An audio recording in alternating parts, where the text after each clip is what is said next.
One of the side effects of lengthening is the scar tissue in legs. They create a cobweb-like structures within muscles, and normally these scar tissues go away with movement.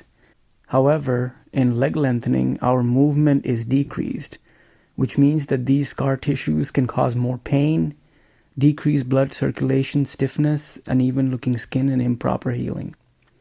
To combat this, Sinai Hospital provides a service called ASTYM, ASTYM, and it is part of the limb lengthening program. So it is used to break up scar tissue and promote healing. And I'll be honest with you, it is not one of the most pleasant feeling experience when you're getting it done, especially if you have a lot of grittiness built up in your legs. But it does feel better afterwards. So here is my ASTYM session for your information. Enjoy. How many times per day are you doing therapy? Well, I've been doing it like, when I came last time, Mark, he told me about holding to a cane, pushing, so I've been doing that like a few times a day. How are the braces, by the way? You getting this? I was like, I know, babe. We've been talking about it every freaking day the whole month. I don't talk to Sim about that patient. My dad did. Did we find out that she actually get her? They're all in Minnesota. My dad's really sick, so there's just no way. Okay. So if you could call her, because I know originally we couldn't get her in. And so since we just had another complaint that someone didn't know that we scheduled them, like they didn't know about their appointments. She hasn't seen my. I didn't realize we were going to be on the same side. Yeah, it's the right versus left. If you need measurements, just Oh, I will need measurements. He has clinic. So I'm going to do the front and the back of this and then start measuring, starting his belly My stuff. parents haven't seen my kid in over a year. When usually the tenderness goes I away. brought her to see that on some random weekend in October. I mean, there's some spots I don't know if they ever go away because as they, not when I say ever, I mean during the lengthening, because as the muscles start getting tighter, just in general, they're a little bit more tender, or certain spots will be tender. So, but I think it's just the further you get away from surgery, everyone's a little bit different. And I know a lot of people say it feels weird. Some of the superficial nerves after the surgery that kind of get messed with when they do your incisions. I think that's a weird feeling, and it takes a while for it to come back. So, In like maybe April when Christmas or I mean, the tenderness is hit or miss. yeah, like for the kid has Especially the off for a muscles week. that are getting My husband's a lengthened. teacher, so he'll have off for a week. And if he's still teaching virtually, which I think he will be. But it should be getting because it's better. high school. But hopefully we can go out there for Every week as a you few move weeks away, and except for quarantine some of the there spots, and like then see some of them this, like the and then muscle see feels them. soft now, but as you start lengthening, it might start feeling harder. So in that in itself can feel We'll have to tender. drive, I think, because But I think the more you massage it or do stuff with it, it'll Minnesota, help. like that's a far. So if you want to get like a roller, I don't know if you have a roller. Sometimes roll, sometimes some people feel that feels better. How much is this? And that'll help with your IT band Not at all, if you're done healing. Some people like the roller Yes. for IT band. Yeah, it is stretching, so that's good.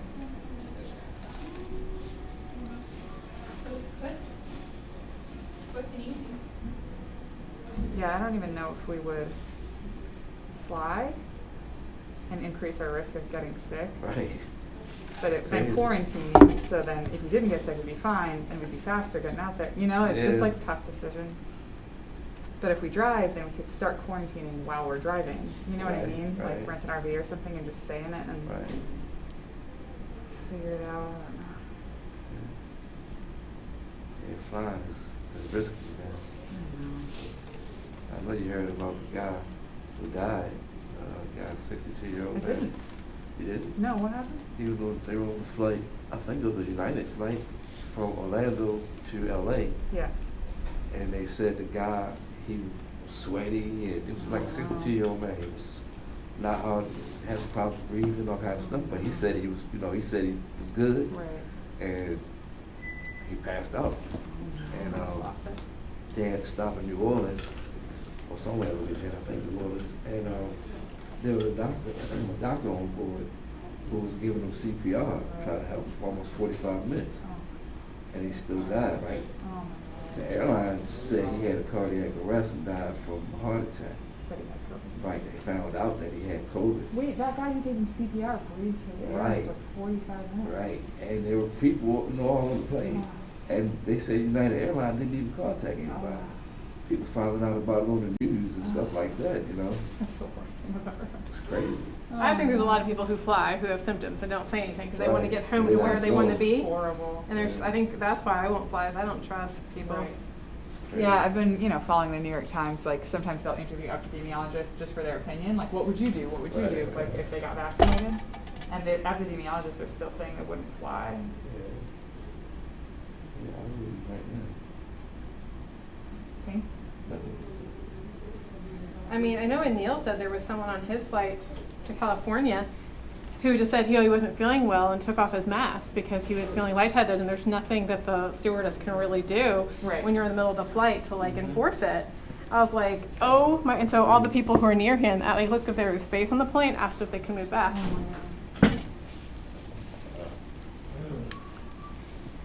So I'll just leave this back here. I know, it's uncomfortable. Oh, there you go, a little gritty there. Does that hurt at all? In that spot. Right. Does that hurt?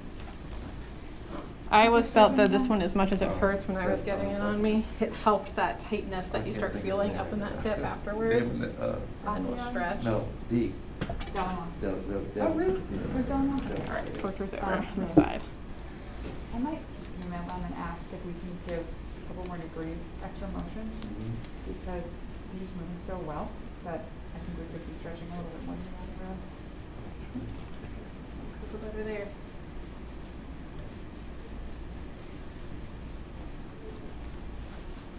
Okay. You don't have any underlying health conditions like high blood pressure, diabetes, do you? Zoe's here? Yeah, because she had clinic. Okay. Because I know like there's a couple therapists that don't have patients. I don't know. If you want to ask Sarah if she wants to start her. And if Dad's okay seeing Sarah. Relax. All right, we're going to go ahead and we are going to roll over. Let me. And I'll take the wedge out. I'm sorry. I get you rolled over with the bolster. Bend those knees up for me. There you go. Yeah. Adults. I don't know. And then Anil had his 2 over there, so I was like, okay. And was it starting to rain when you came in? It was starting to rain the moment I walked in the door at. But my last patient said it was only drizzling though when he came in, so. Yeah, I think the heavier rain's later. Yeah, it's not going to pour until afternoon. What's you want? If you're getting too hot, you want the heat up out of it? Fine. So a lot of these strips have actually come off and they're stuck to each other. So I'm just going to take off the ones that aren't stuck to you anymore. It's going to feel like pulling, but it shouldn't. Shoot down. Surprisingly. Maybe we'll do that tomorrow night. Because we're not really doing too much tomorrow either. Although I guess it depends on the weather. Did and like, did I do anything on that side? You know, your blood flow. Can't remember. Constant state of recovery. So. And you're 50-something? 52. Folks in your age group usually have a little bit less blood supply to the rotator cuff. So that part might not get across, but this is like super great. I missed the base, correct? Yes, You ma'am. need a parking pass today? Yes, ma'am. Yes, that's that. Can I feel like that? Yes. Okay, so what is that? No, huh? No. No, how about that? I'm going to set it right here, Mr. Bates. Okay. Thank you. What? Over in the top of your shoulder? No, actually, I feel it down there. Good, okay, perfect. If this is hurting more than that was, let me know. Okay. Can be a lot better. It's not bad. Is anyone else seeing her or is she waiting? Was that the patient's request? Yeah. Yeah, it's a little pressure over there.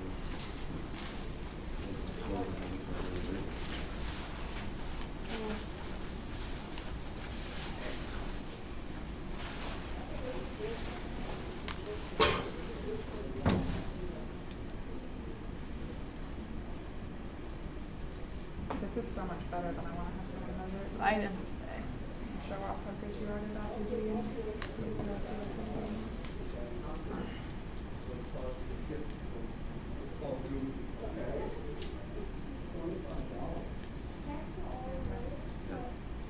Not hurting so much on top of the shoulder now. I don't even feel it. Awesome. I think this is what's stopping you from running overhead. There we go. Up on the hamstring insertion.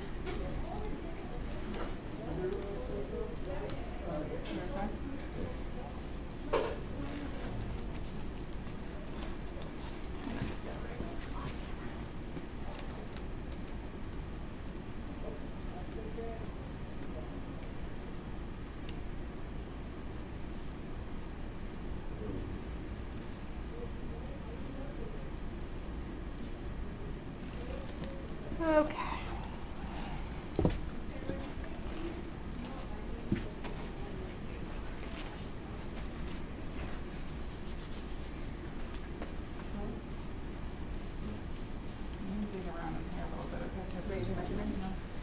I just finished ASTYMing, so probably I'm going to start knee flexion in a minute.